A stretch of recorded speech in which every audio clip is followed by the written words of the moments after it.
World history अर्थात विश्व इतिहास संबंध में आरंभ होइतिबा कैरियर पॉइंट रो एही नुआ सीरीज रे आपण माननकु समस्तनकु स्वागत। पूर्व अध्याय रे आपण माने अमेरिका लोक माननक मन रे उपजुथिबा असंतोष रो मुख्य कारण जानिथिले। एबे आसंतु जानिबा आगकु अमेरिका रे कोन हैला। ब्रिटेन रु आसी अमेरिका रे बसवास करुतुवा एही लोक माने वैचारिक दृष्टि सेतिकी प्रभुत्व थिले अर्थात एडवांस थिले जेतिकी इंग्लैंड रे रहुतुवा लोक माने थिले। एहार अर्थ अमेरिका रे रहुतुवा लोक माने ब्रिटेन रो पुनर्जागरण समय देखिथिले एवं स्वाधीनता को नहीं तांकर विचार बहुत स्पष्ट थिला। एही कारण थिला जेउथि पई सेटाकर लोक माने एकजुट होई सेमानकर दाबी को प्रखर करदेले। तत्कालीन कारण सबको जदि नजर पकाइबा सेथिरु आर्थिक कारण सबुठारु गुरुत्वपूर्ण थिला। ब्रिटिश पार्लियामेंट नियम बनाई थिला जे अमेरिकीय लोक निजर माल केवल ब्रिटेन रो जहाज रखी ही बिक्री करि परिबे। एहा छडा कृषक द्वारा उत्पादित होउतबा किछि फसल जथा तंबाकू कपा और चीनी को अमेरिकीय लोक केवल ब्रिटेन को बिक्री करि परिबे एवं ब्रिटेन एही सबु जिनिस को मनमुखी भाव रे कम दाम रे किणी चीन और भारत बाजार रे कंचामाल भाव रे बिक्री करुथिला। जेउथिरे ब्रिटेन को तो लाभ हेउतिला किंतु अमेरिका लोक मानकर भारी क्षति होउतिला। एहा सहित इंग्लैंड अमेरिका ऊपर इंपोर्ट ड्यूटी लगाइथिला जेउथिरे अमेरिकार कॉलोनी गुड़िकरे बाहर आसुतबा जिनिसर दाम सबु बढ़ी जाइतिला। एहा छडा अमेरिका लोकंक द्वारा लुहार फैक्ट्री कपड़ा मिल इत्यादि तैयारी करिवार प्रतिबंधक थिला। एहा सहित रेंट तथा भड़ार उपरे मध्य एक मुद्दा सेठारे थिला।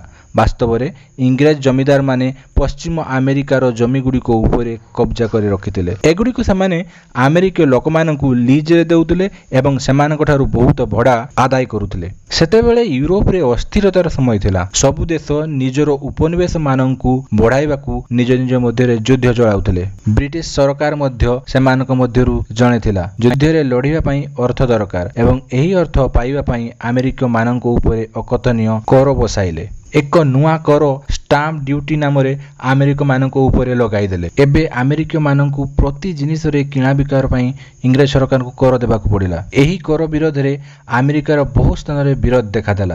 क्रमे यह हिंसार रूप नेला। किसी जगह रे लोक माने स्टाम्प कलेक्टर को मध्य हत्या कले। अमेरिका रे एही क्रांतिर आरंभ हेबारे सेठाकार बुद्धिजीवी लोक तथा फिलोसोफर माने मध्य अवदान देले। एही फिलोसोफर माने लोकंक मनरे कुहुलुथिबा नियारे घियो ढाड़ी देले।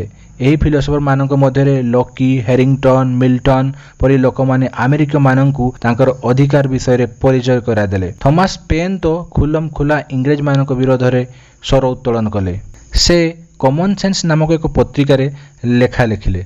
एही फिलोसोफर मानक कथार प्रभाव किछि एमिति हेला सबु 13 कोटी कॉलोनी रो लोक माने मासाचुसेट्स ठारे एक सभा बसाइले।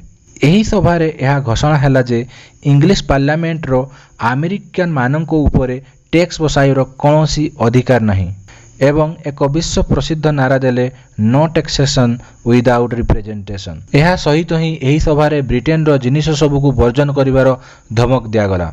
एही धमकर प्रभाव एमिति हैला ब्रिटेन को स्टाम्प टैक्स को उठाई देबाकु पड़िला किंतु ब्रिटेन जुक्ति कला जे ब्रिटेन को अमेरिका उपरे टैक्स लगाइबार पूरा अधिकार अछि। किछि दिन परे ब्रिटेन एक नुआ टैक्स कंज्यूमर गुड टैक्स नाम रे अमेरिका मानक उपरे लदी देला।